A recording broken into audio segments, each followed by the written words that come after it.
Amém, igreja, graça e paz, boa noite. Amém, coração está sossegado? Amém.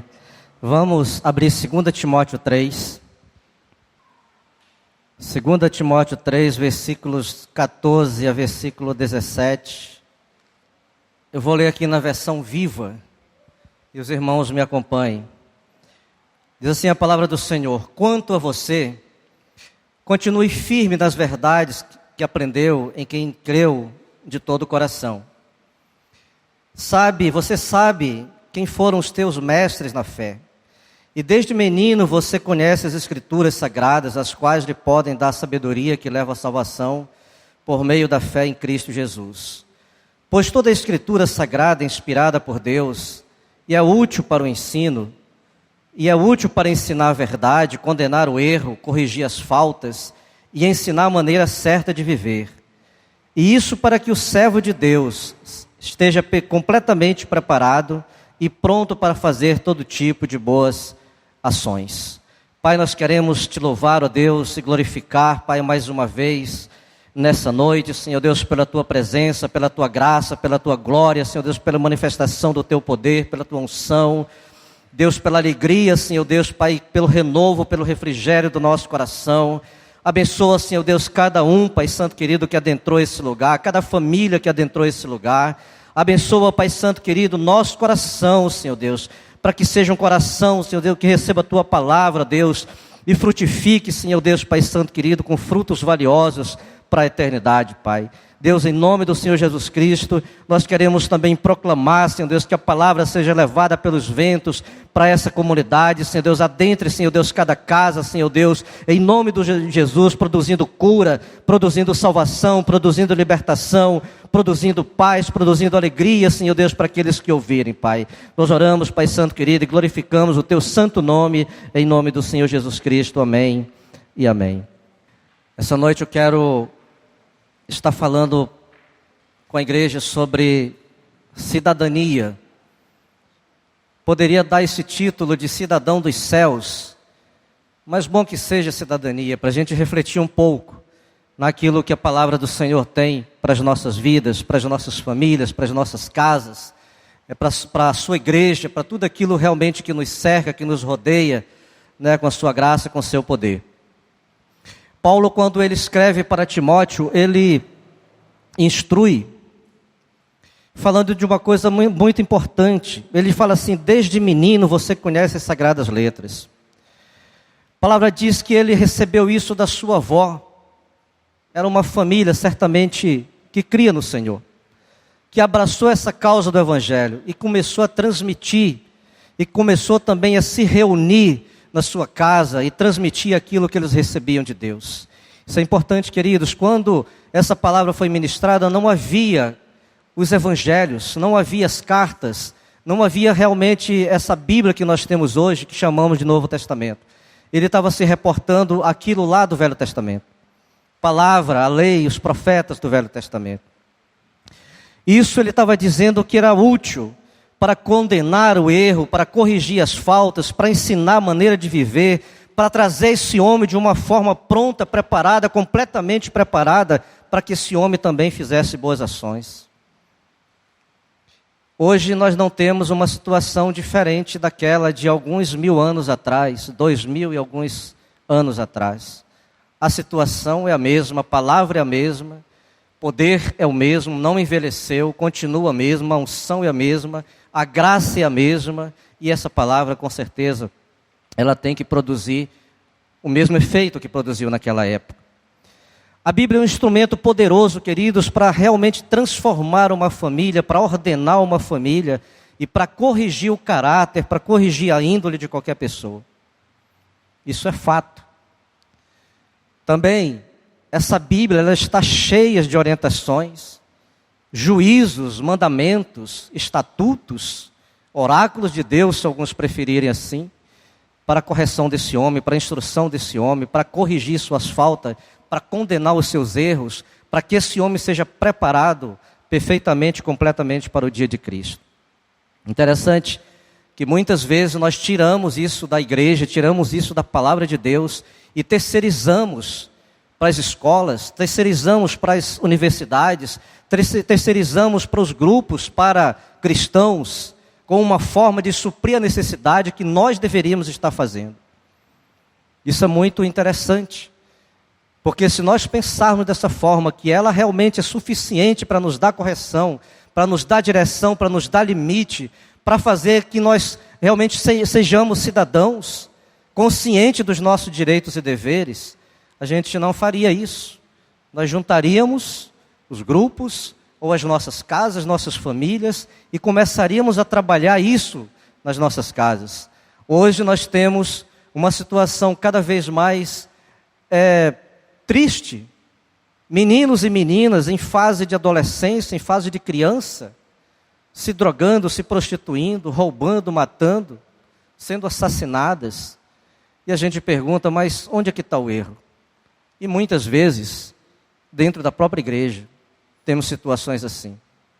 Qual é a necessidade? Qual é a direção de Deus? Qual é a direção da palavra? Qual é a direção da igreja? O que é que nós podemos fazer para mudar essa situação? Qual é a influência da igreja? Qual é a sua influência? Qual é a minha influência? Onde nós vivemos, na comunidade que nós vivemos, na sociedade que nós vivemos, no meio que nós estamos inseridos. O que é que nós podemos fazer? Amparo para isso? É um conto? É uma verdade, queridos. Uma verdade que realmente é incontestável. Se as famílias tivessem esse hábito de reunir, pelo menos 15 minutos por dia, meia hora por dia, todos os dias da semana, nós teríamos menos separação, menos famílias em situação de risco, menos filhos em conflito com seus pais, menos pais em conflito com seus filhos, porque realmente tem uma palavra certeira no coração. Tem uma palavra que ela não vai chegar vazia no coração das famílias, no coração dos filhos, no coração dos pais. Isso é fato. A cidadania também, querido, diria muito obrigado, porque nós teríamos cidadãos ajustados, conscientes daquilo que eles têm que fazer na sociedade, talvez até instruídos, né, na questão política, na questão doutrinária, seja lá o que for, mas realmente ela é suficiente para essas orientações. Isso é muito importante, queridos. Nós vemos assim que Deus, Ele tem nos dado uma graça assim, sobrenatural para que a gente trabalhe isso no meio da igreja. Importante também que a gente entenda que o Senhor instituiu na face da terra apenas realmente um organismo vivo, a igreja. Ele também colocou a família como uma base de todas as coisas.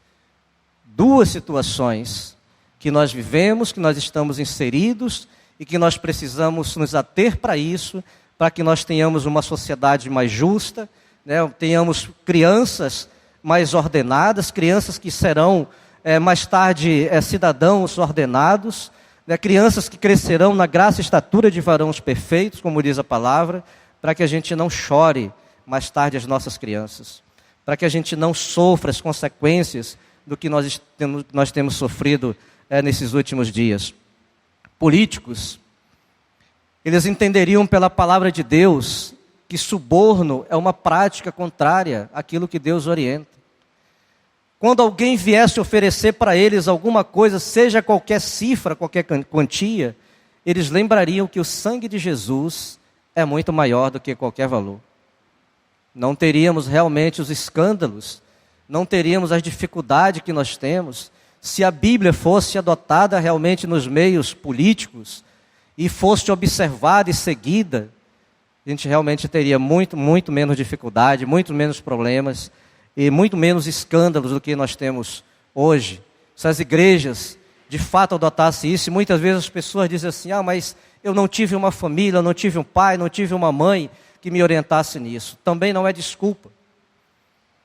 A palavra te orienta para que você, quando for uma família pequena, você se junte a uma outra família pequena e divida isso com essa família. Você não tem desculpa de falar, não sabia, não tinha consciência disso, não me ensinaram. Mas você tem pessoas afins, você tem pessoas que pensam como você, que querem o teu bem, tem pessoas que te amam, então se une a essas pessoas, faça grupos, vê o que a Bíblia fala a respeito de determinada situação que você está passando. Discuta isso no seu âmbito, né, de companheirismo, de unidade, de irmandade. Faça isso, experimente fazer isso para que a gente alcance essas coisas sobrenaturais. Uma outra coisa interessante também, tempos passados, não muito distante, quando a gente criança passava e ouvia o hino nacional, que era algo assim tremendo, automaticamente você parava, você ficava perfilado ouvindo aquele hino, cantando muitas vezes. Quando você ouvia, passava em frente a algum lugar, talvez uma unidade militar, ou mesmo na escola, e tinha nas escolas, né, aquele mastro com aquela bandeira que tinha que ser hasteada todos os dias. Era uma reverência, você ficava parado também. São os símbolos, queridos. Nós somos cidadãos do reino principalmente, mas também cidadão desse país. Quando você se encontrava diante de uma pessoa mais idosa, com experiências, alguém que poderia te passar experiência, vivência daquilo que você ainda não chegou, e você tivesse sentado como está o Nacibinho, automaticamente você se levantaria e daria lugar. De onde nós tiramos isso?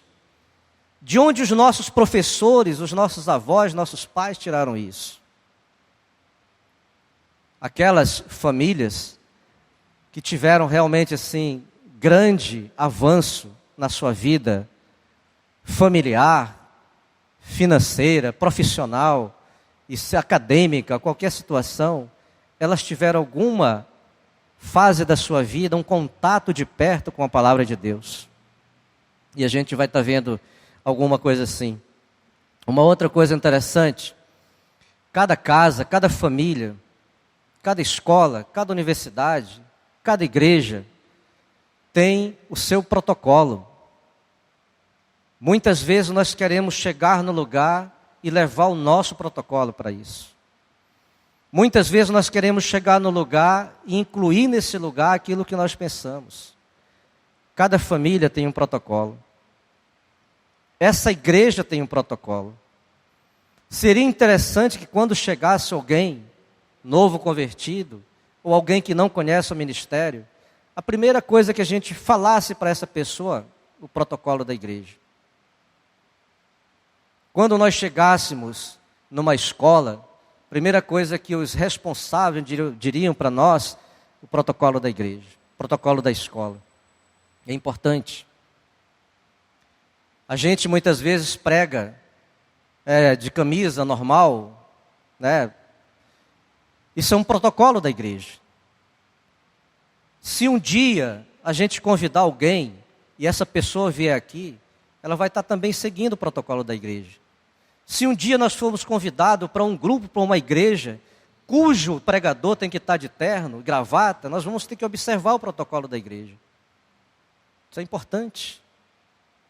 De onde nós tiramos isso? Devemos pensar realmente que a gente não cai na cabeça de qualquer jeito. Nós não colocamos no coração essas situações de qualquer jeito. Há uma orientação para isso, há uma direção para isso, e nós temos que estar observando isso.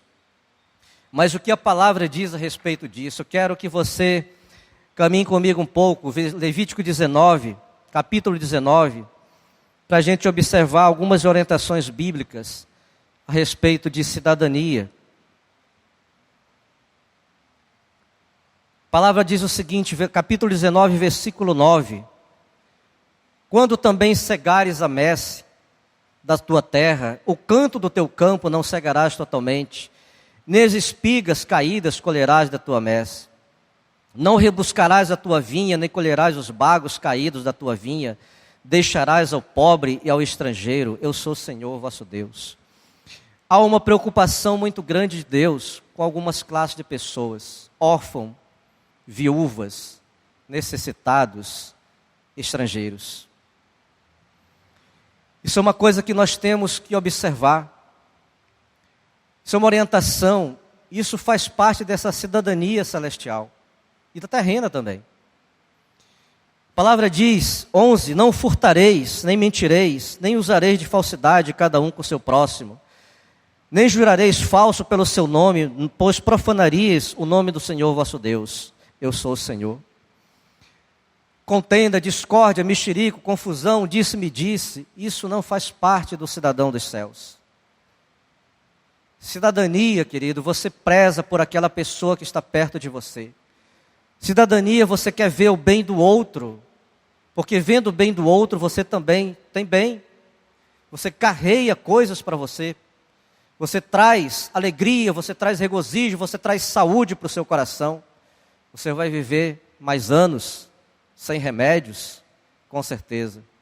Sua pressão não vai subir tanto, seu colesterol não vai subir tanto, sua taxa de açúcar não vai subir tanto, porque você realmente vai seguir uma orientação de Deus, e isso vai trazer longevidade para a sua vida.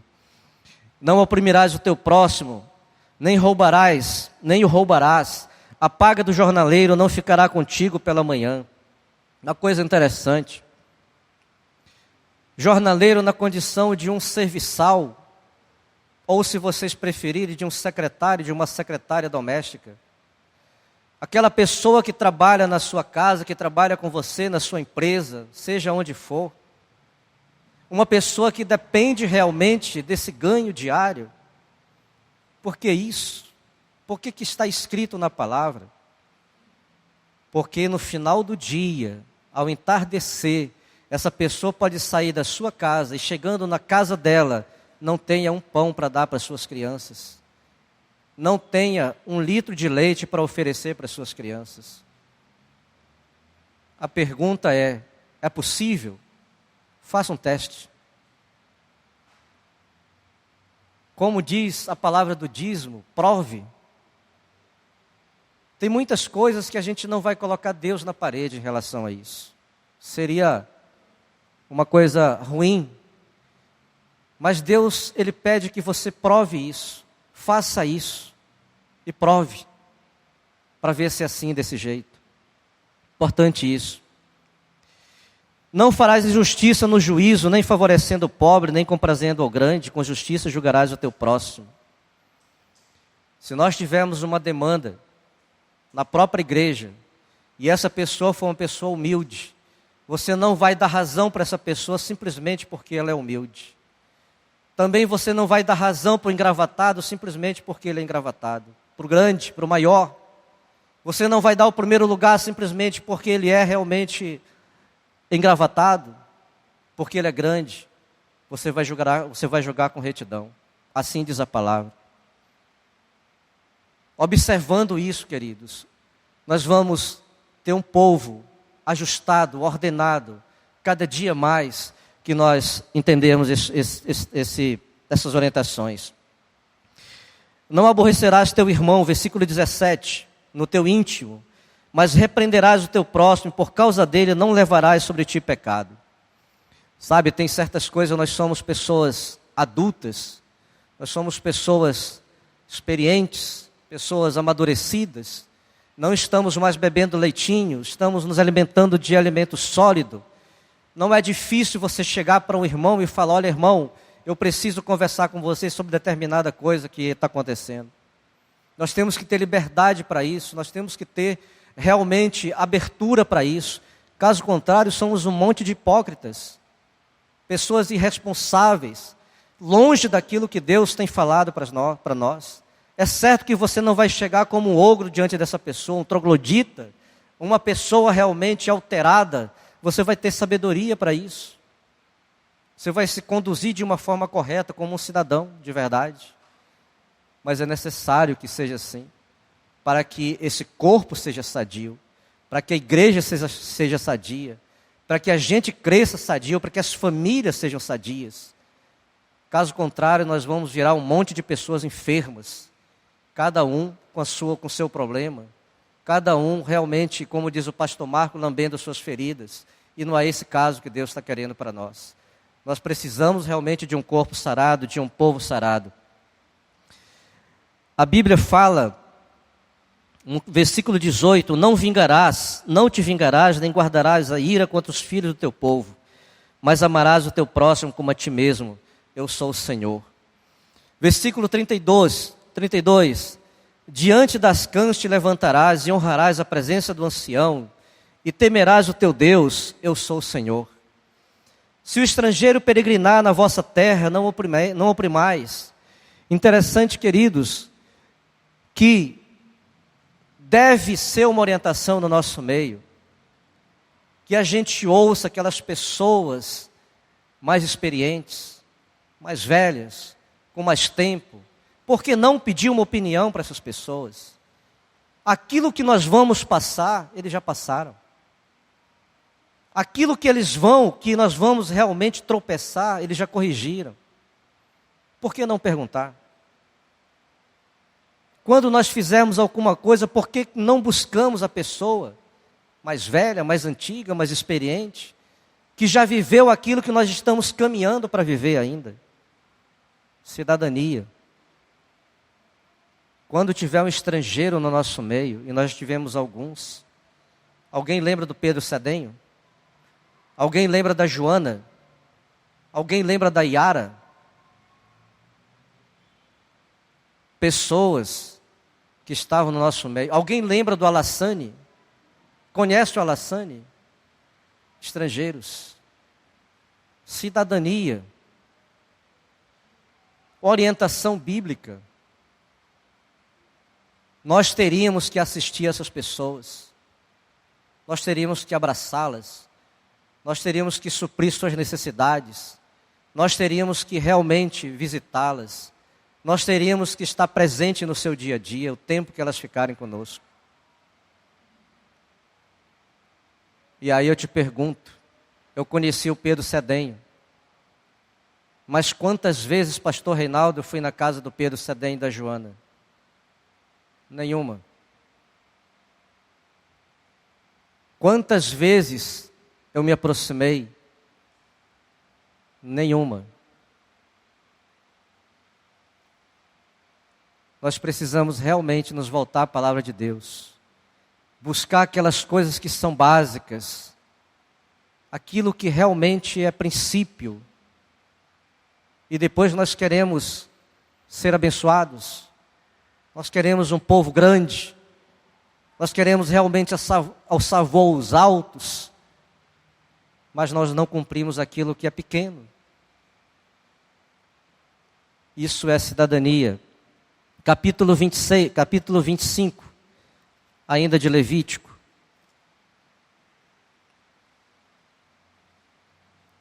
A palavra diz o seguinte, 14, versículo 14. Quando venderes alguma coisa ao teu próximo, ou comprares da mão do teu próximo, não oprimas teu irmão.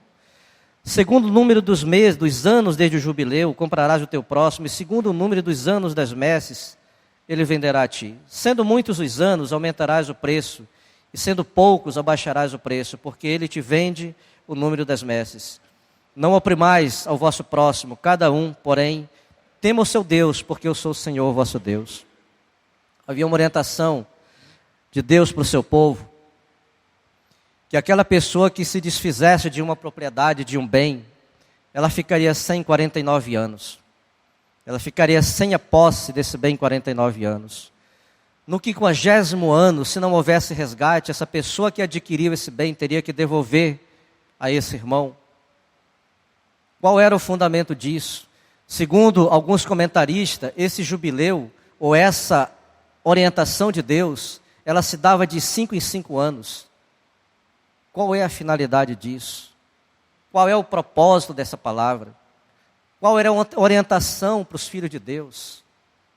Para que não houvesse necessidade, para que não houvesse miséria, para que não houvesse pobreza, para que todas as pessoas fossem supridas, para que não houvesse escravos no meio dos filhos de Israel. A pergunta é, eles observam? As maiores empresas, queridos, elas pertencem a judeus. Os grandes conglomerados pertencem a judeus. Numa pesquisa feita depois do 11 de setembro, a maioria das empresas ali grandes, daquelas torres, eram de judeus. Tem que ter alguma coisa importante nisso, para o nosso crescimento, para a nossa bênção, para o nosso avanço, para a nossa caminhada. Não pode ser uma coisa solta. Cidadania, observar. Interessante, Deus também ele não estava preocupado simplesmente com as pessoas de uma forma geral. Deuteronômio 22, 6, 7, a gente não vai ler, mas fala que quando você encontrasse um ninho e tivesse nesse ninho uma mãe com filhotes, você não pegasse a mãe, pegasse os filhotes, pegasse os ovos, mas deixasse essa mãe embora. Que você não cozinhasse o filho no leite da sua própria mãe. A Bíblia diz que Êxodo 23, 4, 5, que quando uma pessoa encontrasse um animal, jumento ou boi, caído numa vala ou debaixo de uma carga, mesmo que esse animal fosse de um desafeto, de um inimigo, ele prontamente socorreria aquele animal e devolveria aquela pessoa. Cidadania. Deus diz que Ele não faz acepção de pessoas. Chuva vem para bons e maus, justos e injustos, sol também. Deus ele não está preocupado com isso, queridos, se a pessoa crê ou não, porque mesmo não crendo, a imagem e semelhança dele. Deus não está muito preocupado com os nossos pecados, transgressões e iniquidades, mas o que nós fazemos com a sua imagem e semelhança. A nossa caminhada, a nossa transferência disso, como as pessoas lá fora nos veem, isso realmente faz diferença para o Senhor. Leis a respeito do órfão, da viúva, do necessitado, do estrangeiro, vocês podem ver, isso está na palavra. Leis a respeito da terra, capítulo 25 ainda, versículo 4, diz assim: porém no 7º ano haverá sábado de descanso solene para a terra, um sábado ao Senhor. Não semearás o teu campo, nem podarás a tua vinha. Qual era a orientação de Deus? Para que a terra realmente descansasse, para que a terra se recompusesse, para que houvesse mais produção nos anos seguintes. Eles não obedeceram isso. Hoje nós vemos, às vezes eu converso com o Caio, que é do Mato Grosso do Sul, onde tem muitas plantações de soja, de milho, feijão, arroz, e eles fazem esse manejamento periódico. Para quê? Qual é a finalidade? Para descansar a terra, para não massacrar a terra, para não socar a terra, porque quanto mais eles fizerem isso, deixarem ela descansando, mais produção virá no ano seguinte. Sabedoria de Deus, queridos, palavra de Deus, cidadania, isso é importante. O que nós estamos fazendo com a nossa terra? Quantas vezes a gente chega, olha nesses bueiros, e a gente vê pet, a gente vê sacolas de lixo, a gente vê um monte de coisa, e depois as enchentes vêm, nós reclamamos do governo, do poder público. Não é o poder público, não é o governo, somos nós. Onde a gente aprende isso? Em casa, lendo a palavra, tendo cuidado daquilo que Deus realmente nos deu. Por que Deus nos colocou nessa terra? Qual é a finalidade de o Senhor ter nos colocado nessa terra? Por que Ele colocou os seus pés nessa terra? Por que Ele derramou o seu sangue aqui nessa terra? Você é filho, eu sou filho. Somos imagem e semelhança dEle. O que nós estamos fazendo com aquilo que o Senhor tem nos dado? Leis a respeito dos pais, os filhos. A palavra diz que os filhos não devem provocar ira aos pais, nem os filhos. Os pais não devem provocar ira aos filhos, e nem os filhos serem desobedientes aos pais. A palavra diz que os patrões têm que tratar seus empregados com decência, e os empregados têm que se reportar também aos seus patrões com obediência. A palavra diz que os maridos têm que ter cuidado com as suas esposas, e as esposas com seus maridos. É importante você ver isso em Efésios 5 e 6. Quando a palavra fala a respeito de esposa que deve ser submissa ao seu marido, é interessante que alguns textos bíblicos a gente tem que parar e ficar olhando para ele, meditar sobre ele e procurar saber por que está escrito daquele jeito, qual é realmente o impacto disso em nossas vidas. Sabe o que é esposa? Uma noiva, uma namorada, uma prometida. E essa esposa, ela vai continuar sendo uma namorada, uma noiva, uma prometida, para anos. Daqui a 20, 30, 40, 50 anos, ela vai continuar sendo uma noiva, uma namorada, uma prometida, uma esposa. Porque isso, o corpo dela não vai estar mais como agora, 20 anos, 18 anos, mudou. Você vai olhar para ela, não vai ver mais como aquela pessoa de anos atrás. Mas há uma palavra no teu coração dizendo que ela é esposa. E aí, seu sentimento vai ser diferente em relação a essa esposa. Nós temos que ficar contentes quando somos jovens, quando nós somos cheinhos, gordinhos. Às vezes a gente fica chateado com isso, especialmente as meninas. Mas isso é bênção. São as gordurinhas que enchem as nossas cavidades. Quem faz medicina, quem fez matéria de medicina, ou qualquer outra área de saúde, sabe disso. À medida que nós vamos envelhecendo, nós vamos perdendo as gordurinhas. E vêm as rugas. E mais tarde só pelancas. Ficamos feios. É assim. Então fiquemos alegres quando temos essa possibilidade de nos ser cheios, bonitinhos, roliços, bênçãos de Deus para as nossas vidas. Essa esposa, mais tarde você vai ver ela assim, sem essas gordurinhas. Não fique chateado com isso. Eu me alegro com Beth.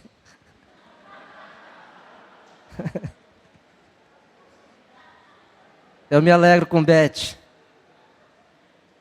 E quando eu olho para ela, vejo uma menina de 18 anos. Me alegro. É interessante. Mas também quando a palavra fala de maridos, deve amar suas esposas. Por que maridos? Por que não esposo?